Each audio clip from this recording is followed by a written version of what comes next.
er það viðtal við Braga Ingason sem fæddur 30. janúar 1933 og það Jón Þór Pétursson sem tekur viðtalið og það 4. febrúar 2011. Jæja, Bragi, bara svona rétt til að byrja með og til að kynna sjálfan þig og hver þú ert og... Já, ég heiti Bragi Ingason eins og nefndi og ég matreiðsmaður. Ég fór ungur til sjós og sem kokkur og síld höfum Breiðablá og var það nokkur ár og svo eftir það dreif ég mig að fara að læra þetta fag. Ég sá að ég myndi geta haldið þetta lengur út og þá fór ég til Kaupmannahafnar og var þar í 3 ár og það var mikill munur, algjör breyting fyrir Íslendinga að koma þarna út í danskt eldhús sem var nú ekki á nýrri endanum má segja. Það voru kolaldavél til dæmis og ég segi nú síðan að maturinn aldrei eins góður eins og þegar hann eldar á kolaldavél. Hvernig sem það stendur og ég búinn að bera þetta undir marga á mínum aldri bæði hérlendis og erlendis og þeirra allir. En þetta var góður og mikill skóli. Danir voru nú ekki rík þjóð þá, þetta var stutt eftir stríðið 1953 og það var margt svona sem það var búinn að vera að kreppa þarna og það var dálítið mikið munum hvað það snerti öll meðferð peninga. Maður hafði gott af því þegar maður kom úr sollinum að læra svolítið að lifa eftir efnum ástæðum. Þarna útskrifaðist ég 1957. Ég vann þarna sumar á litlu hóteli þar sem kennarinn á skólanum var yfirkokkur. Svo kom ég rétt fyrir jólin 1957 kom ég heim. Og þá í febrúar 58 fór ég að vinna í naustinu. Var með því að láti fyrsta þorratveiði þar. Og síðan hef ég verið viðurlagandi þessa helstu veitingastæði, en ekki margir henni í bænum.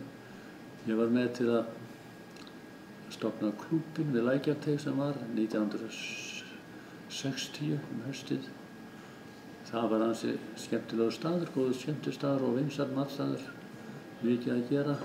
Þetta var hlutafélag sem átti, þetta var stofnað svona bjartsýnismönnum með tóma vasa og tóma buddur, en þar var ég í 5 ár og þaðan fór ég á Hótel Sögu 1965 hefur það verið og þar var ég til 1973 4 áramótin.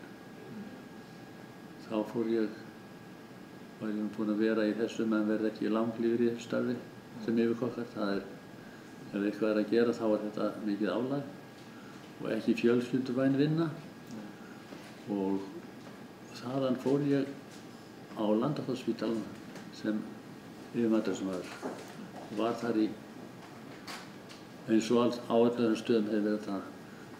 Var ég þar í 14 ár.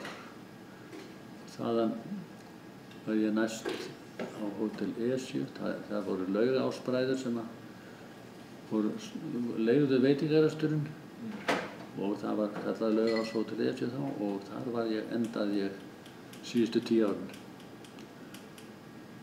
Og það var 2000 já. Svo þetta eiginlega 50 ár sem ég búinn að vera rúlandi í þessu.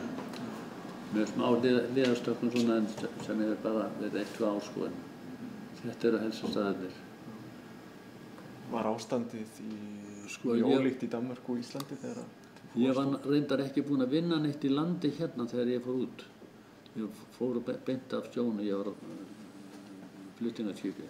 En það hafði náttúrulega maturinn þar, hann myndaðist aldrei mikið út frá því sem var keypt erlendis að hráefnum. En það var hérna þegar komið var heim frá Danmörku. Fram á daginn í dag sko. Það þrep bara að koma heim frá Danmörku og byrja hérna. Það var svakaleg vinnar. Alveg svolítið það var ekki hægt að líka því saman sko. Geturðu lýst því nánar? Geturðu lýst því? Já, til dæmis þetta allt hráefni, sko, það var alveg skelfilegt. Maður skilur ekki þetta í dag hvernig maður fór að því að halda okkur veitingum Selfossi. Nautakjötið var auka afurð frá mjólkurframleiðslu. Þetta voru bara mjólkurkýr sem þurfti að enda ævin og svo þetta bara að gera eitthvað nautakjöt réttur þessu, sko. Og lambakjötið var gott, en fólk borðaði bara lambasteik heima hjá sér. Og það var nú ekki spennandi að fara út í það. Það var ekkert vinsælt, sko. Og svínakjötið var mjög erfitt með. Það var eitt fyrirtæki sem var með gott svínakjöt og það var umsvermað. Það var síld og fiskur. Og til dæmis hamborgarhryggur í dag og þá var hamborgarhryggur og það var svínshryggur aftur í róu með róun á og fram í banakrílu upp við nakkan á haus svínsastum. Þetta var allt kallað hamborgarhryggur. Þetta var bara að kaupa sem hamborgarhryggur. Þó að miðjan úr þessu væri bara hamborgarhryggur, alveg hamborgarhryggur. Þetta, sko, svona var þetta. Og fiskur var ekkert vinsæll, sérstaklega á veitingastöðum. Það voru þessi hefðbundið, við vorum rétt að komast út úr því að hætta að borða kannski þverskorna ýsu.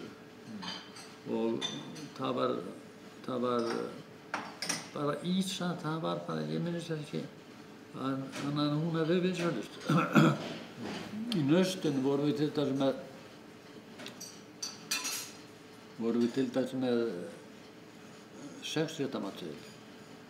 Það var forréttur, súpa, milliréttur, steik og það var 5 réttar. Og þarna var 1 fiskréttur. Og það var þá kannski upprúla ísaflokk og rækjósasauður eða eitthvað svona bara sem að þætti bara heimilismatur í dag, sko. Svona var þetta og grænmeti var á sumrin. Þá hefðu tómat og agúrkur og þetta sumar grænmeti sem þreifst hérna. En annars var þetta bara niðursóðu grænmeti allan veturinn. Og einn bara hryllingur en þegar maður hugsa það, það voru franskar kartöflur. Við vorum að vera með franskar kartöflur, pommes frites, og litlum kúlum, það voru skælda litlar kartöflur og þetta var bara musl. Og þetta var mann boðið upp og við erum að bjóða gestunum upp á þetta. Þetta er bara dæmi þegar að nefna hvað þetta var erfitt. Svo fórum við nú að skræla smælki og raspa það niður í kúlukartöflu eins og fólk núna og það var nú gott í stóru verslunum á sögu, sko, en þetta frönsku kartöflumál á þessum fyrstu árum þetta var alveg, sko. En þetta er sem betur verið mikið breytt og fólk náttúrulega farið að gera meiri kröfur núna og þá var fólk ekki farið að fara svo mikið ellendis á þessu fyrstu árum. Og það var ekki farið að kynnast nýjungum og var dálítið skeptisk út í nýja rétti, ég verð að segja þess vegar. En það kannski ekki skrítið því að þetta var ekki það hráefni sem það þurfti að vera til þess að nota þetta. Það er eitt hráefni sem var nóg af og það var humar. Og hann var ekkert mjög dýr og hann var notað mikið í humarkokteil og forrétti og svona ýmsa rétti. En svona var þetta og ávextirnir, sko, kokteilávextir, sko, þeir voru mjög vinsælir. Vanilís með kokteilávextum á veitingastöðum, sko. Þetta var, sko, en þetta náttúrulega kemur til að því að við vorum rétt Íslendingar hættir að borða til að lifa.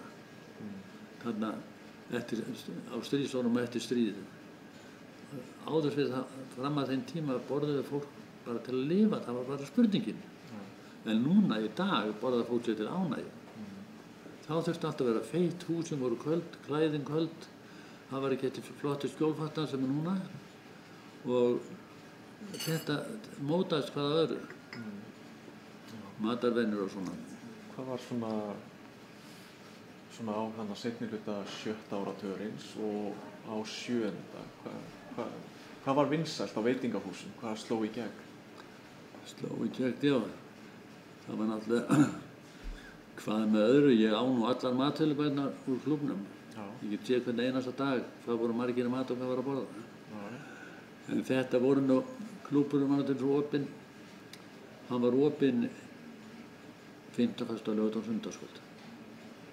Og það var trukk þá, sko, á föstudags- og laugardagskvöldi var mjög mikið trukk og við vorum með grillinn í sal sem við smíðum. Það var ekta viðarkólagrill og þarna var alltaf einn réttur.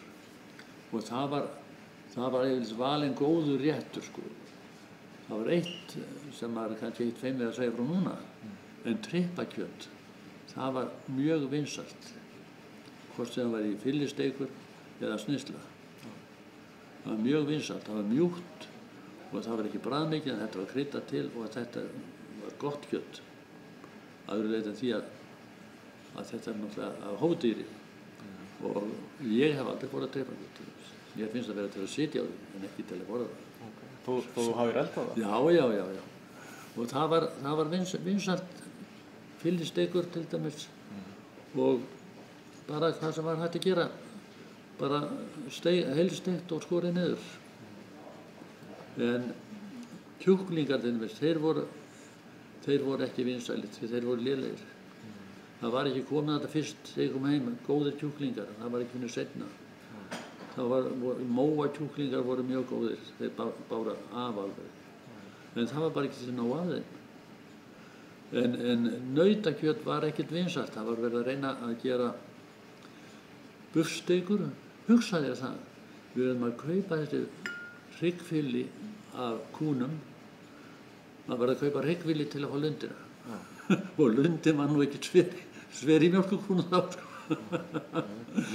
En maður var að bjástur að það. En svo kom þarna inn seinna, við varum í klúbnum, þá keyptum við bara hjörðina í Gunnarsholti, Holtanetahjörðina. Það voru nú ekki stór, það var eitthvað 20 dýr. En við keyptum hana bara í heilu lagi og til að slátra á hellu og við gáttum að láta það hanga. Og þetta var mjög gott kjöt, en það var heldur og full ungt til að væri hægt að kalla það nautakjöt. Þetta var svona 18 mánaða og það var ekki orðið nógu fullorðið, það var ekki komið nógu nautakjötsbragð. En það var mjög gott kjöt og góðar steikur sem kom úr því. En annars var maður var að reyna með svona hvað með öðru, það var svolítið villibráð á haustin. Það var ekki vinsælt, það náði ekki neitt langt. Þetta voru snitslar og steikur, það voru steikur lambarekkur í hún.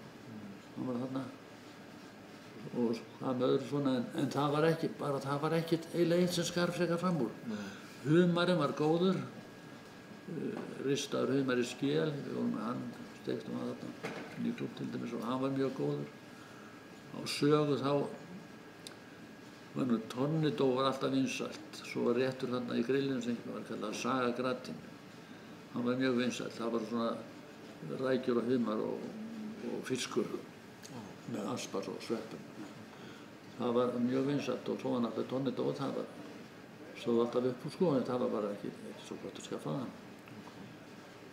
En þú nefndir hérna að það hafi verið mikið trukk á klúbbnum. Það var mikið trukk. Var almennt mikið að gera á þessum veitingahúsum? Svona, voru Íslendingar sólgnir í að fara út að borða? Það var það nú, en undirliggjandi var þetta að fara út og skemmta sér svona vel hraustlega, sem við segja sko. Það var drukkið stíft á þessum árum. Það var drukkið mjög stíft og maður hafði stundum á tilfinningun að fólk væri að panta borð, það fikk ekki tekið frá borð en að borða, til að hafa aðsetur í salnum, ekki endilega fyrir matinn. Sko þetta er búið að breytast alveg gífurlega og ég man kannski eftir bara 2-3 víntegundum sem voru mest. Það var Brillant hvítvín og það var Beaujolais rauðvín og vín á Pommel rauðvín. Man þetta að maður fékk að til að hafa það í sósuna. En þetta var ævintýralegt og í grillin á sögu til dæmis á árum, það var alveg ævintýralega mikið að gera þar. Það var kannski þetta grillir, það fór upp í 220 manns og borðið á kvöldi.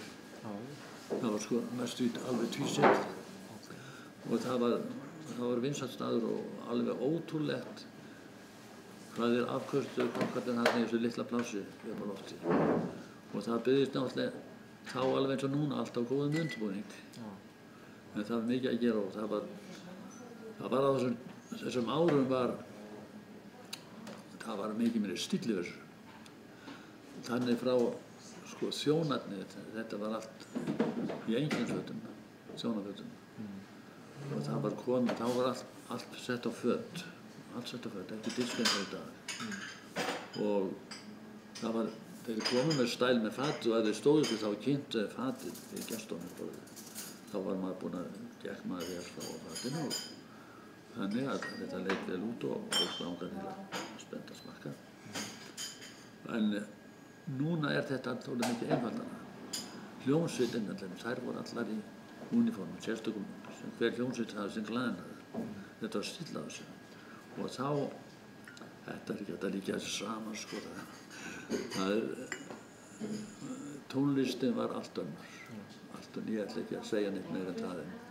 En þá voru, það alveg ótrúlegt hvað íslenski tónlistamenn í afþreyingartónlistinni hafa verið duglegir á stríðsárunum eftir stríðið að koma sér áfram, áhugasamir. Þegar maður hlustar á þetta sem gangandi í dag ennþá eftir hvað, 50 ár? Lög, slagara. Og mér finnst ekki vera neitt svona með vitinu, maður getur raulað með. En þú nefndir að þú hafi verið á Naustinu, Já. Tókst þú þátt í að hanna fræga körfukjúkling? Nei, það var eftir að ég var þar. Það var eftir að þú varst? Já, í Vestmann segið það frá honum, eða hittir hann. Já, en þú varst í Þorrablóti? Já, það var fyrsta Þorraveturinn, það var þarna. Já, úrklip og morgunblaðan, þar við Geir Þórðarson sem var yfirmaður sem var aðstofnmaður hans. Við erum að láta hann í trogið. Ég var þarna þann vetur og næsta sumar held ég var fram á haust. Ég skrapp upp á Akranesi þarna, 1 ár var með hótelið þar í mildtíðinni, svo kom ég suður í klúbbinn. Já. Okay. En svo snúum okkur aðeins að klúbbi Matreiðslunnar. Já, nú komum við þangað. Já, komum við þangað. Þú sagt mér aðeins frá því, bara svona þinni aðkomu að klúbbinu. Nú, í Vestmann var nú hvatamaður næst, hann var búinn að vera í sambandi við þetta úti í Svíþjóð og Noregi, ég buði honum að koma á fund og kynnast þetta og svona og þeim fannst að Ísland þyrfti að vera með, þetta var norrænt samband, öll Norðurlöndin og það var náttúrulega búið til undirbúningsfundar þarna og svo var haldinn stofnfundur eftir það og það var mjög gott með þennan klúbb, sko, hann kom meiri líf í menn og vakti áhuga fyrir faginu og við vorum sára fáir svona fyrsta árin, sko, 12 eða 15. En þetta svona vakti upp, við okkur vantaði náttúrulega peninga eins og alla til félagsstarfsemi og við héldum basara í sjómannaskólanum, matabasara, vorum bara með veisluföt, mat á veislufötum, kaldan mat og það kom eiginlega undir okkur fótunum að þetta gekk í nokkur ár. Svo vorum við með félagsheimili á Seltjarnarnesi, eitt skipti, vorum það með sýningu og það var mjög gaman, þetta var þræla að vinna alveg. En þetta var mjög gaman og ánægjuleg félagsstarfsemi. Hver var svona tilgangurinn með stofnun klúbbsins? Tilgangurinn stofnun að auka þekkingu á faginu og hefja það upp og vera vakandi við nýjungum og öll þessu til meiri. Og svo fylgir þessu náttúrulega að taka þátt í keppnum og í dag, það allar það keppni sem menn búin að fara á í dag, sko. Það ekkert lítið og þeir hafa staðið sig mjög vel. Það var eiginlega hálfgerð heimsmeistarakeppni núna daginn í Frakklandi, þú fréttir því, og okkar maður var í 7. sæti á 24. Og þetta eru þjóðir sem við erum að keppa við, þannig að það eru Norðurlöndin, þau eru fyrir ofan okkur og Frakkland, við vorum 7. sæti. Og svona yfirleitt alltaf staðið sig vel, við komum vel út úr keppnum, en þetta var náttúrulega frumbýli eins og alltaf verið, þetta þurfti að þróast. Þetta þurfti að þróast þannig að menn þurfti bara að læra á þetta. Og við vorum ákaflega samviskusamir í upphafi með það að fara, okkar menn að fara með allt óund, bara ráðum með sem átt að gera og vinna það frá upphaf á staðnum. Þegar hinir kom með þetta keyrandi, meira með þetta tilbúið, bara á sendibíl. Í þessar keppnir? Já. Það ég bara næði því ekki sko hvernig þetta gæti viðgengist, en nú hann var að taka harðar á þessu núna. Það er mikil áhrif á, það einhver áhrif á svona íslenska? Já, þetta hefur áhrif allt saman. Þetta hefur allt saman áhrif. Og þetta gefur mönnum sjálfsálit og styrkleika og áræðni og hugmyndaflug og allt sem er þessum pakka. Mjög gott að vera í þessum samstarfi. Þú fórst út að keppa? Nei, ég fór aldrei út að keppa. Mín aðstæða var bara þannig að ég hafði ekki tíma til þess. Það reynd út það sko, maður gæti ekki lifst sér það. Og það var líka erfiðara allavega. Núna eru góðir sponsoraðalar sem að styrkja okkur mjög mikið í þessu. Þannig að þetta er ekki gert án fjárútláta sko. Ég ætla að segja að þetta ekki svo mikið dýr. Þetta er dýrt, hryllilega dýrt sko.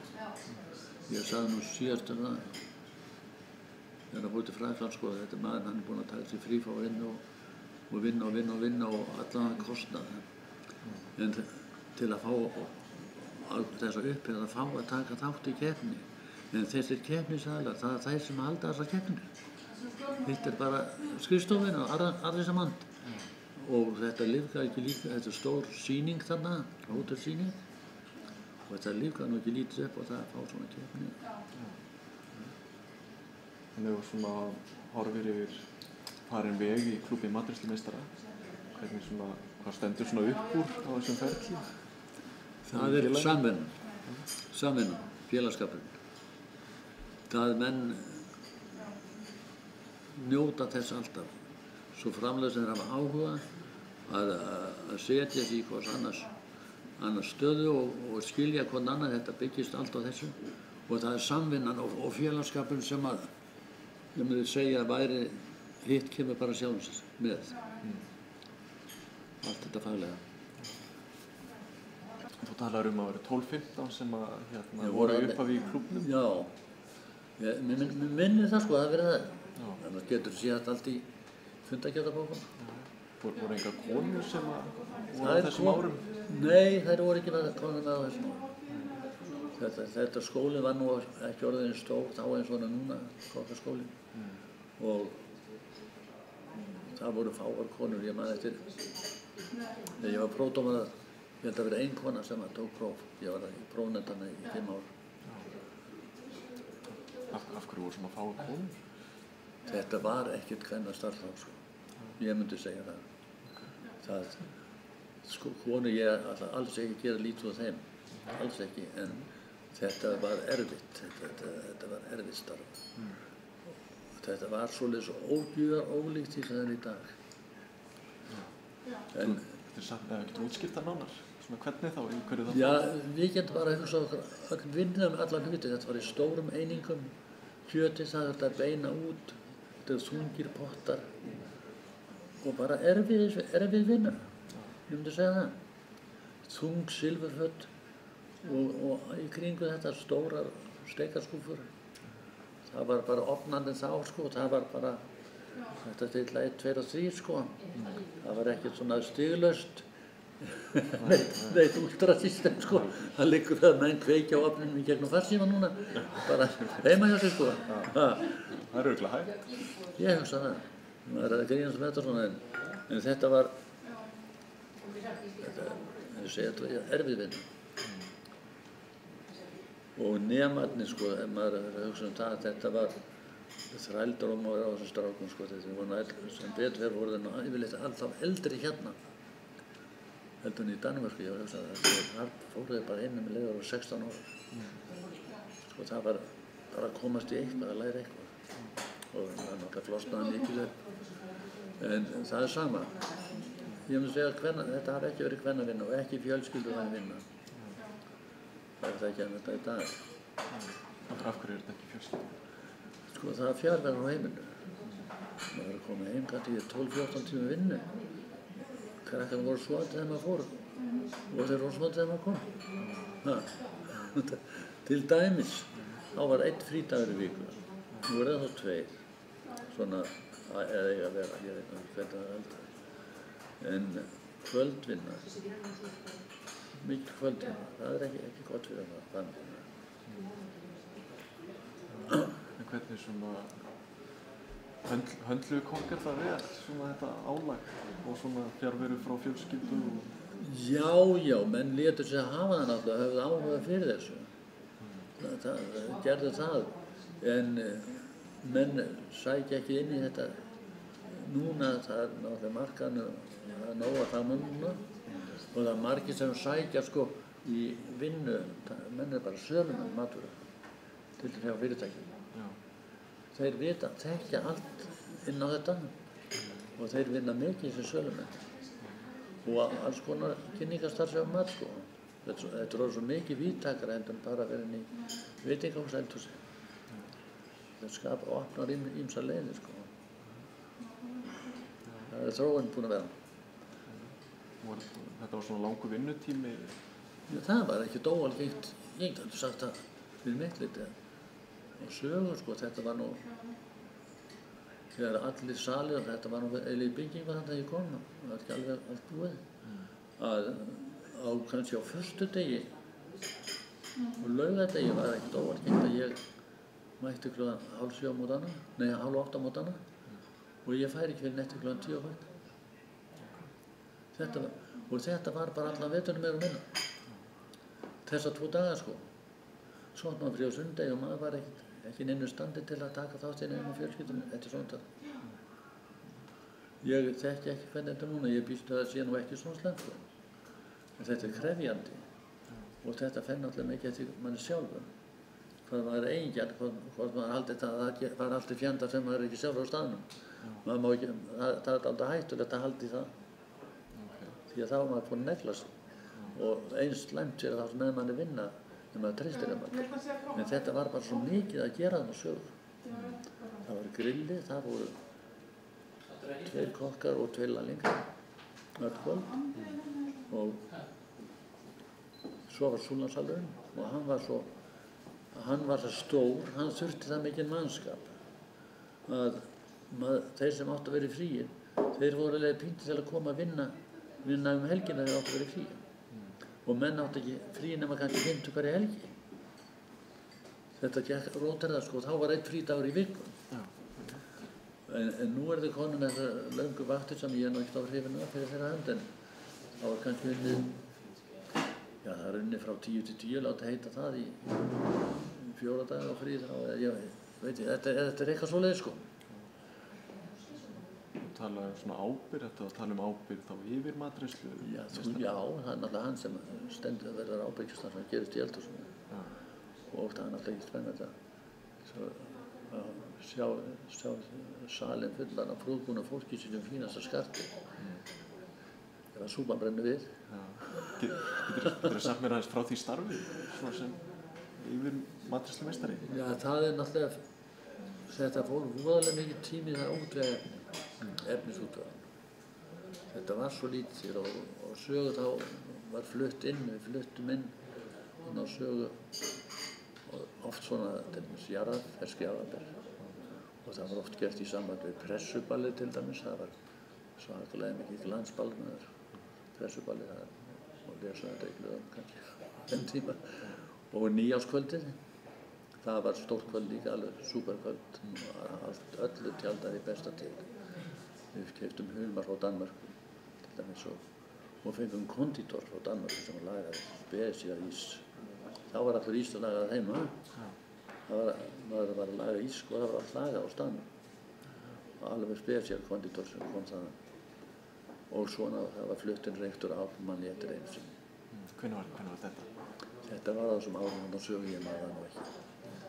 Þetta var þarna árunum í kringum 70 líklegast, eitthvað, já, undir 70 sko. Og ég man eftir því sko, það stóð það glöggt með jarðarber einstundum, ég held að það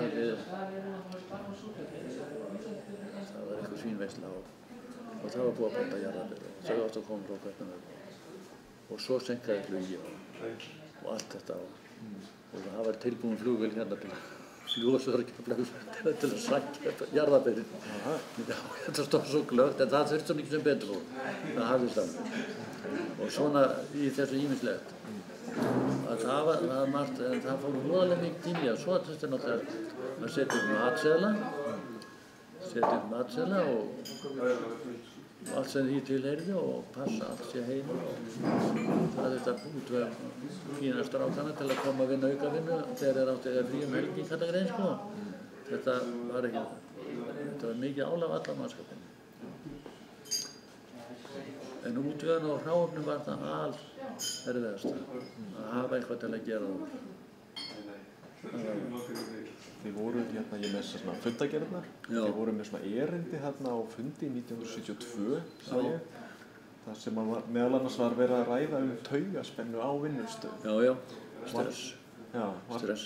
Var það alvarlegt mál? Já, það var náttúrulega dulin alvara í því, sko. Það var undirliggjandi. Ég fann alveg reynilega, sko. Það var fór ekki minn mál á og það var, þannig sko, ef maður veit hvernig hluturinn á að vera, það þekkingu fyrir honum, þá finnum maður þessi knútan til þess að skila honum af sér eins og hann á að vera. Það er ekki gaman að vinna upp og það að láta eitthvað fara frá sig sem að vantar eitthvað í, eða gæti verið betra.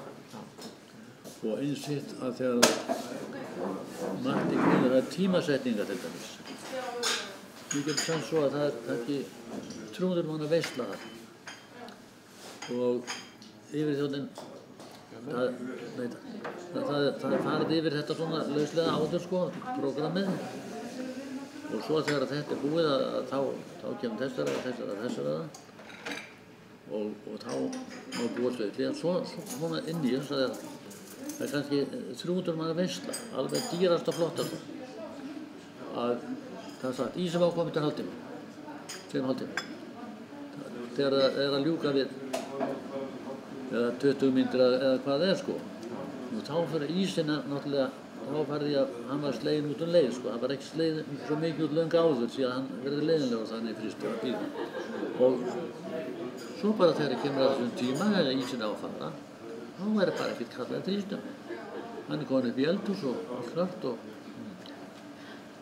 þá bara kannski einhver ræðuglaða maður sem fer að halda ræðu og liggur ekkert á.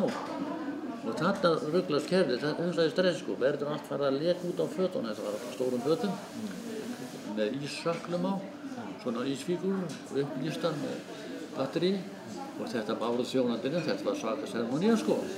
Fólk var mjög hrifið þess, það var slökkt ljósin í salnum, eða dempið mikið og þeir komu labbandi kannski að 10-15 þjónar inn með stóru fötum með ísbombunum og söklunum á. Og þá stóð þetta og beið þetta og maðurinn kjaftaði alltaf. Þá var spurning, fer þetta aftur að skota sig, fer þetta inn? Það er þetta líka. Þetta hafði svo mikið að segja sko, að þetta fitta allt saman. Og svo líka og öll þessi vinna, ég segja þetta með jafna þessu ankursvinnu. Allt þegar hann byrjaði á þú þarf að vera búinn með það á þessum tíma. Svona í stóru dráttum sko. Það þarf að vera tilbúið þessum tíma og það var að vera búið. Það er búinn að ákveða. Og þá þýðir ekki að láta neitt tefja sig. Ég sé að maður rækk líka augun í að í þessu erindi og það sem voru að ræða sem fundi var hár og útlit matreiðslunema. Já, það var meiri matinn, það var gilti fyrir alla. Já. Geturðu sagt mér aðeins frá því? Ég hitti nú gamla nefn daginn. Það var nú að skamma mig sko, hvað ég hef verið harður á þessu. Það var síðaháðið var þarna og menn eru að vera með húr og bara sjálfsagði hlutur, og hárið mátti ekki vera lengra niður en niður að kraga sko. Og svo þetta að vera fæinn til sóma í klæðnaburði, vera hreinn og snyrtilegur og vera ekkert spara á að skipta svundu og svona. Og þetta vekur traust á viðkomandi þegar það kemur fram. Ég lenti alveg þegar þú tala um þetta alveg svakalega illa í þessu einu sinni. og ég var náttúrulega lunginn að sleppa við þetta. Það var að byrja þessi della með að kalla yfirkokkinn inn og klappa fyrir hann. Mér fannst það alveg hryllilegt. Og svo var þarna eins og húsmæðrafélag Reykjavíkur var alltaf fyrir jólin með fund þarna og þá var ég að taka til svona alls konar rétt á föt sem voru sett fram eins og var hægt að hafa á jólum og svona sem konur var gaman að sjá. Og þarna Sláturfélag Suðurlands stóð mikið að þessu. Stóð fyrir þessu og Jóhannes í Bónus, kóngurinn núna sem var og hann var þarna verslunarstjóri SS í Austurvegi. Nei, hann var ekki í Austurvegi, hann var niður í Hafnarstræti, Jóhannes. Og svo ég búinn að vinna þarna allan daginn og já, undirbúið að hafa veisla daginn eftir, þetta var ekki 50-skvöld og jú, koma þessu frá mér þarna alveg fram á síðast og ég að þetta komið inn og að ganga frá þarna fyrir morgundaginn og var ekkert að flýta mig sérstaklega heim, þetta ekki farið. Nema Jóhannes segir, kemur upp í eldhús, Birta, þú komin inn, það vilja fá að klappa fyrir þér. Klappa fyrir mér? Ég eins og undir gólfklútur hérna eftir 14 tíma vinnu, ég bara í standi til hann. Já, þú verður að gera það, þú verður það. Og hann djöflaði mig þarna sinnum. Og hugsaðu ykkur sko álagið, hann koma þarna, bara illa til hafður, reglulega reynmaður. Ég held ég hafi snúið svöndinu við. Og í spotlæti þetta, einhver sinni og súluna sem fullar af þessum fallega og vel til þau konum. Og það að klappa fyrir ræfilinn þetta. Það var búin að vinna í 14 tíma. Þetta var tók hróðalega á mig. Þetta er algjör vitleysa sko. Svo í annað skipti stóð eitthvað, hafði til að stæði eitthvað til. Það var nú veitingamenn. sem stóðu fyrir því í samkvæmi. En hvað það var mikið lagt í þetta, þessa veislu og Stefán heitinn í Múlakaf var í skemmtinan manni eftir, hann var nú hressastur allra þessa manna og þeir eru komnir þarna og þetta var í aftáðsalnum. Ég sá yfir þær veislur það á föstudagskvöldum og laugardagskvöldum að þá eru þeir, sé ég þetta, að það eru hjólburur þarna. Náskotan, hvað stendur út til það? Þetta er eitthvað leikritstæðum eða eitthvað svona þess. Þá segir þjónninn, ég ætla að keyra þér inn í sali í hjólbúrum og þetta svo klappa fyrir þér. Já, ég segi, leið þú þetta var farið, þá var ég að fara. Það veit alltaf, það var ég sá við þeim. Svona gengur í þetta ýmislega svona margt sem maður getur sagt til að lægja því eftir á eins og þá. Það var svo oft notað þetta með ísöklana. Það voru félagsmerki og ártöl og ýmislegt sem var raðað upp á fötin. Þetta var kannski félag sem var 50 ára og þá sem var kannski stofnárið 1917 eða hvað það var. Og svo frétti, ég var nú farin þegar Ísa fór, eða hann fór en og ég var farin að leiða. Svo sagði kokkurinn við mér svo á vaktinni. Það var lagalegt helvíti þetta ekki kvöldi. Það var kominn brjálaður maður hérna. Hann sagði að þetta hefði ekki stofnað þetta ár. 19. Þá hefðu ruglað tölustönd. Svona, en það tók enginn eftir, en þeir sem voru alls góðir sko. Svona var þetta. Já, og þess svona, við erum búin að vera að horfa á á svona búning og þetta logoið. Þetta er bara kokka jakki svona í. Er svona logoið? Já, þetta er merkja á þetta að setja jakka. Er þetta alveg frá upphafsdögum klúbbsins? Já, það er hérna sko, þetta merki Hilmar B. Jónsson teiknaði þetta merki, hann er ákveðlega listarinn maður og svo létu við vefa þetta. Svo lýsa, það er margir sem er með þetta í jakkana sko. Þetta er fundarjakki, við mætum alltaf svona klæddir á fundina. Jakka og svörtumböksum, ákveðlega góður síður. Það var Einar Árnason sem stakk upp á þessu og það var samþykkt og síðan mæta menn vel til hægri á fundi. Ekki í gallabuxum eða sportskýrtum eða höttupeysum. Nei. Hefur þetta haldist alveg frá bara upphafi?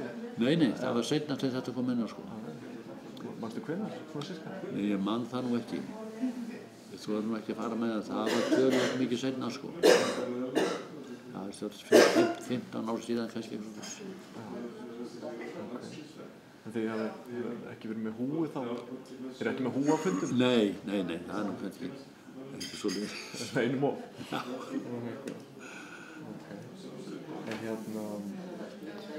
En svona þú talaður svona þessas að það hefði skipt svo miklu máli með klúbbinn bara samveran væri mikil. Já, og svo þegar hitta svona félag mynda svona félagsandi og svo eru menn kannski þegar formlega fundi búið þá fara menn svona ræðum daginn og veginn. Þannig eru menn yfirleitt fljótar að koma heim eftir fundina. Við erum búin að flýta, við erum búin að færa það fram á kvöldin, við erum búin að 6 sko, menn eru komin heim kannski 10 lit. Já. Og svona, það er ekki eða öllu kvöldinu. Þetta. Hittist þið hversu oft hittist þið? Það er alltaf fyrsta þriðjudag í mánuði, frá september fram í maí. Þetta er alveg fast þá? Já, þetta er fast. Það hefði ekki svona brallað ýmislegt svona í gegnum árin á þessum fundum og eftir fundi? Nei, ekki held ég það. Svona, þetta er nú stóndi fjölskyldumenn sko og það er nú verið að færa það fram áraður út af því sko, menn væri frekar fúsir til að koma sko, því að mætingin er nú alltaf svolítið svona áhuga mála að fá sem flesta. En það hefði verið góð mæting hjá okkur með við allt og allt sko. Já, það er ekki hægt að segja hana. Hefur klúbburinn stækkað í gegnum árin? Það er komið annað 100 meðlimir nú sko. Það er stækkað mikið, það er líka breytt inntökuskilyrðum.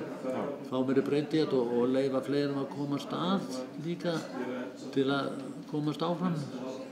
Það er í gangi sko, það er hægt að skipta nemum, það er nú ekki mikið verið notað, menn nemar fara út og eru kannski á einhvern stað út í Danmörku eða Noregi eða hvað það er og þá kemur annar þaðan til okkar eða á einhvern stað hérna. Svo eins og ég segja, og menn geta skipt líka, þetta er heimurinn orðinn svo lítill sko. Þetta er ekki saman að jafna niður leyti sko. Þetta er bara að hoppa á milli. En svona faglegu metnaður, það hefur alltaf verið ekki mikilvægur partur af... Það hefur verið lögð alltaf áherslu á það og menn vita það og samkeppnin er orðið hörð að menn verða að leggja sig fram. Það gengur ekki annars. Og en það er náttúrulega, held ég að við stöndum bara mjög vel að vígi á heimsvísu hérna Matreiðslubann á Íslandi. Ég held það. Sko það er líka aðtöða það er til stjörnustaðir sko, alveg heimsvægir. Þá er kannski 4 stjörnur, Michelin-stjörnur. En almenningu fer ekkert inn á svona staði. En það er bara þetta að geta fengið góðan og vellagðan mat úr þeim ráfum sem eru á boðstofunum. Það er spurningi hjá fólk í dag og líka fjölbreytni. Nú er fólk svo móttækilegt fyrir alla fjölbreytni. Því að heimurinn er búinn að opnast fyrir því núna síðustu 20-30 árin sko. Að það er til útland og svona og fólk kynnist þessu, það flýtir fyrir þróuninni. Og hráefnisþróunin hérna heima, hún hefur orðið bara allt önnur á öllum sviðum. Það er svínakjöt, nautakjöt og ég þarf nú ekki lambakjöti sko, en alltaf er vinsælt. En það er engar síðan landsvísu hefur lambakjötsneyslan minnkað mjög mikið. Ég man eftir því, ég fór þessum erindi út á þingi í Noregi, það kom nátt með eitthvað svona upplýsingar í landi og fæ ég að þá man ég eftir því að lambakjötsneyslan á mann hérna var 24 kíló yfir árið. Ég held sé bara konir 12 eða 13 núna, ég bara þori ekki að fara með það. Ég sá það í einhverju blaðinu núna, bændablaðinu. Og það er náttúrulega á kostnað þess að nú eru komnir góðir kjúklingar. Það er komið gott nautakjöt. Og þetta er orðið allt mikið aðgengilegra. Fólk er farið að borða með fisk, það er farið að meta fisk. Fiskur, hann er hann er orðinn bara lúxus í dag sko. Fiskur sem okkur þóttu vart að taka þetta að borða eins og ferskur þorskur. Þannig, ég veit ekki hvað skeiðar maður er sett ferskan þorsk á matseðil. Það er ekki gert það. En nú er hvað líka meðlæti og hægt að fixa þetta upp og gera meira fyrir þetta sko. Sem grunnráefni. En svona ef þú horfir yfir bara feril þinn sem matreiðslumeistari, hvað finnst þér svona hafa verið merkilegustu breytingarnar bara svona í matamenningu Íslendinga á þessu tímabili, 50 ár? Ég myndi segja að vínmenningin spilir mikið þarna inni, mjög mikið. Fólk er farið að njóta þess meira, það eru meira framboð af borðinum og fólk er farið að njóta þess meira að borða og láta sig líða vel. Og hráefnið hefur náttúrulega gjörbreyst, alveg gjörbreyst sko. Þetta er hægt að gera mikið meira fyrir fólk þegar það fer út að borða og er gert enn var þá. Bæði var það fyrir það að fólk var ekkert geinkeypt fyrir of snöggum breytingum á þessu fyrsta ára hérna, kring 60. En það gekk sko til að það var ekki hægt að gera svona breytingar. Þetta var hráefnið setti skorður á það. En núna borða fólk sér til ánægju mikið meira. En þá fram að stríða og fram yfir stríða þá var það gott að hafa nóg að borða. Það var að næra sig, það var næring. Það var ekki spurt hvort það var settið hitt í matinn og það var dauðasynd að krakkarnir kláraði ekki diskinn. Það var ferskt í fólki ég man þetta að nota matinn, borða matinn, þannig til að borða. En maður svona hugsaði að maður alltaf búin að matreiða á hinum ýmsum stöðum í áratugur saman. En hefur þú líka alltaf matreitt heima fyrir? Já, ég hef alltaf gert það. Ég gerði það nú ekki náttúrulega með að vera að vinna en það er nú 10 ár sem ég hætti sko. Og ég elda alltaf heima. Já. Þetta er eina sem maður kann. Já, ég veit. Láttu mig þekkja það, kunna bara eitthvað eitt. En breytingin sko er öll breytingin sko. Og fyrir minn tíma hérna áður ég kom, þá var matreiðin asparsúpa í veislum, asparsúpa og lambasteik og kannski ís á eftir. Það var lagað ís heima. Ís var alltaf lagað heima á staðnum sko. Það var ekki konar þessi ístöðsveið sem var núna. Nú var þetta panta flottan ís bara, það var bara tilbúin til landstað. Og vínasnitsel var mjög vinsæl. Mjög vinsæl og allur snitsel. Og það, eins og segir, þetta bara þróun. Það er lítið á bílan hérna á götunum sko. Nú forðast maður að gá ofan í útstöðum, en áður fyrir skipti maður í kerti og blíða sér úr blöndunum. Það var róst, nú er það ekki hægt, maður forðast að reyja við þessu. Myndirðu segja að hefur klúbbur matreiðslumeistara haft mikil áhrif á fæðið? Já, hann hefur gert það. Það er alveg staðreynd. Hann hefur fært menn fram og vakið hjá þeim áhuga og orðið til þess að þeir meta þegar það kemur nýtt, þeir eru vakandi og svona. Það var þróun sem er skeið. Og hann hefur ýtt undir hana. Það hefur hann gert. Sannlega því að við þessu fáu kallar sem voru hérna í upphafi og við höfðum lifað tímana tvenna og núna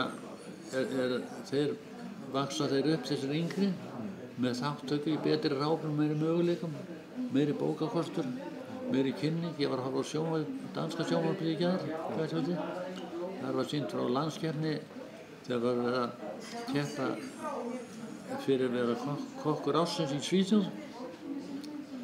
Það var svona áhorfendur, það voru eins og háskólabíó í salnum. Og þetta er svona allstaðar. En það er greinilega fært okkur mikið fram úr einangrun svona, verið í kontakt við þessa Norðurlöndin og þá sem þar vinna faglega og taka þátt í keppnum og svona, þetta miðar allt í einn átt. Einhverjar skemmtilega sögur? Nei, þetta er allt í alvörunni hjá kokkunum sko. Það er ekki neitt fífla hjá okkur í eldhúsi. Það gengur ekki, það getur bara brunnið við hann eða svo. Menn ekki mikið í því. Sér slökkum á myndavélina og þá getur þú sagt okkur þessar sögur. Nei, það er margir góðir félagar sem maður var með á. Og ég myndi að segja að byrjunin í þessu svona þegar maður fór að sjá eitthvað möguleika að það var í klúbbnum og þá náttúrulega yfir á sögu sko, þá bættist við Konráð hótelstjóri, hann var alveg inn á öllu sem var til bót og framfara. En þessi blessu grænmetisverslun ríkisins sem var ráðandi hérna á þessum árum sko. Það var fyrirtæki sem var ekki svona hliðþátt veitingum sko. Þetta var bara þröngsýni sem réði hann. Ég segi það bara, þetta var bara þröngsýni. Það geti ekki fengið fluttar inn kartöflur sem var hægt að nota í franska kartöflur til dæmis. Þetta var bara einhverja kartöflur og töfrarefnisir í Þykkvabæ, þetta var alltaf flokk. Og þetta kom inn á staðinn, fullt af reyki og drullu. Og sko þetta er þróun, það er sjá hvað það skeið. Og svo var þetta að flytja inn kartöflu hérna. Þá voru þessi kartöflur hérna, þeir voru vandræðum að losna við þetta og þá var það farin að gera. Og grænmeti til dæmis, ég man alltaf eftir, ég var að lesa í Kínakál í dönsku blaði. Það var 20 árum áður. Og ég sagði við einn, þið fara ekki að rækta Kínakál. Æ, það er ómögulegt ástandi. Það var bara þetta. Það voru gúrkur og tómatar og einstaka banani og vínber. Og svo voru gulrætur og rótar ávextir líka. Og selleri, svo fékk maður þetta frá Danmörku í desember. Það fékk maður selleri og maður fékk púrur. Tauskræn og rauðkál, en allt, þá voru tómatarnir gengnir út og gúrkurnar, svo það var ekki það, og svo það var ekki icebergsalat hérna á markaðnum, það var bara glanssalat, það er mjög gott salat í sjálfum sér, en það hendar bara ekki, það var ekki að skera niður heilan poka hvítkál og búið til rásalat og sögutelmis, það var mikið að gera, og þetta er alveg búið að vera. Til dæmis og svo margt og margt. En það er líka gríðarlega munur orðin og breyting orðin með diskasörfisum. Það er allt borið frá diskum og skammtafinn í eldhúsinu. Þessi stóru silfurföt, þetta tók svo mikið pláss í eldhúsinu og allt í kringu þetta. Og það er komið mikið að tækjum í dag sko, sem að bara, ég þekki ekki eins og alls konar opnar til að steikja, hægsteikja og langsteikja og snöggsteikja og ég veit ekki hvað og hvað. Þetta er ekki þetta líka þessi sama vinnastöðu sko.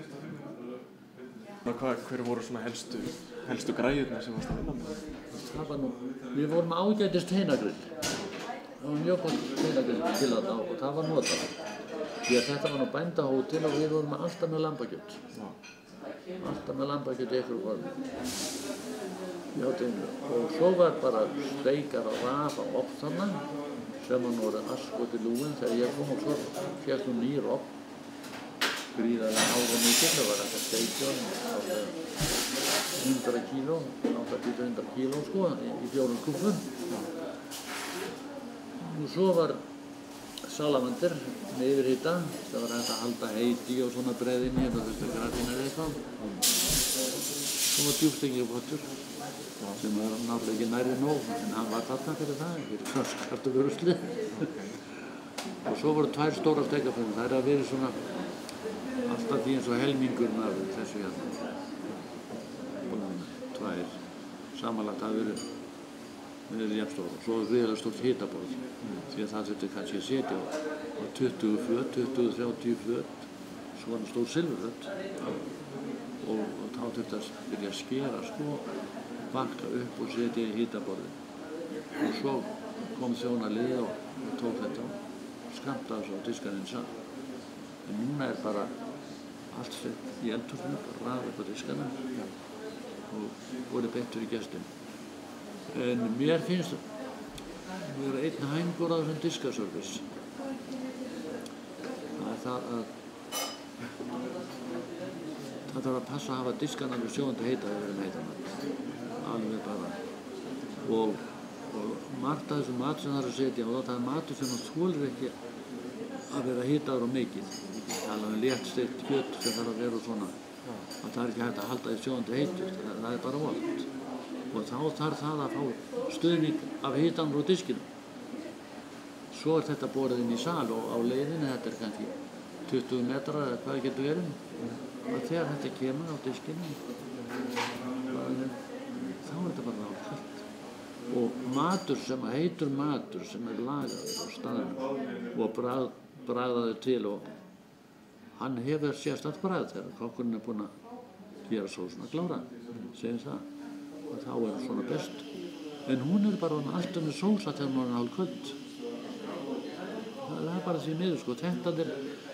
Þetta er vandamáli sem ég sé í þessu. Það heitur matur sem þarf að vera eins og svona, sem að þolir hitun, að hann er bara hálfkaldur þegar gesturinn þarf. Því miður. Og þá er komið annað bragð. Hvernig, af hverju var skipt úr fötum yfir í fisk? Já, þetta er náttúrulega mjög mikið hagkvæmara, til dæmis í þjónustuna. Það er bara komið svo og salt sem að setja á borðið og svo bara komið diskar, bara allt tilbúið. Það er ekki skamt, þetta gengur mjög fljótt fyrir sig. Og svo tók þetta silfurtau alveg gasalegt pláss í eldhúsi. Þetta var út allt, sko, þetta kom mjög uppvaskinn. Og það var nú einn burðurinn hjá konunum í uppvaskinn að bera þessi föt og koma að svona stað og allt það. Og það er líka ekki saman að jafna, sko. Þetta hitavandamál, það var fyrir hendi þegar fötin voru og ekki batnaði við þetta. Það hefur ekki verið leyst núna í dag? Nei, það segir sjálft, ef þú ert með rostbíf eða eitthvað sem er léttsteikt, að þú getur ekki hitað það. Það nær kannski ekki nema 60-70 gráða hita í mesta lagi þegar verið að elda það. Og það má ekki fara yfir það því þá er það óveldað. Og það gengur ekki á eins grænmeti og svona, þetta er svo viðkvæmt. En það er bara haugur, það er svo farið fötunum. Passa sig að raða alltaf á fötum þannig að litindi væri sitt á hvað, sko. Ekki gult og í hvítu eða eitthvað svona, skilur. Til að liti betur út, en þetta er vandamál. Ég vil að heitur matur, það er heitur fyrir gestum.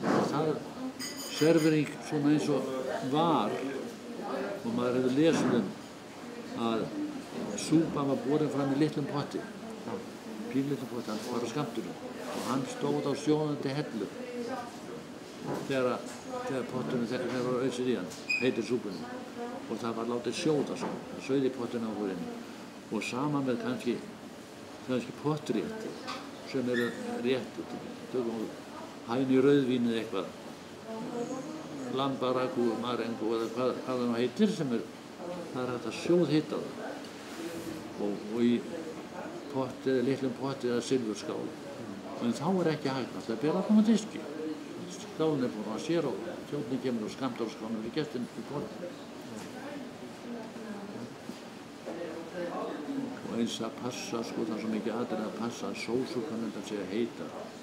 Þessar þykku sósu, silfurstau sóskunum. Þannig að það draga ekki hitan úr sósunni yfir í sjálfa sín. Það er eitthvað skeiða, sko. Að það sé vel heitar þegar sósan kemur út. Svo eru sósur sem þola ekki verið hitað mikið, eins og bensós, hollandisós, músilinsós eða það er með þola ekki nema bara takmarkaðan hita. Því að það er gíðum á það. Og rjóma og smjör og hvað það nú heitir. Að þá skilur það sig frá eða hita það mikið.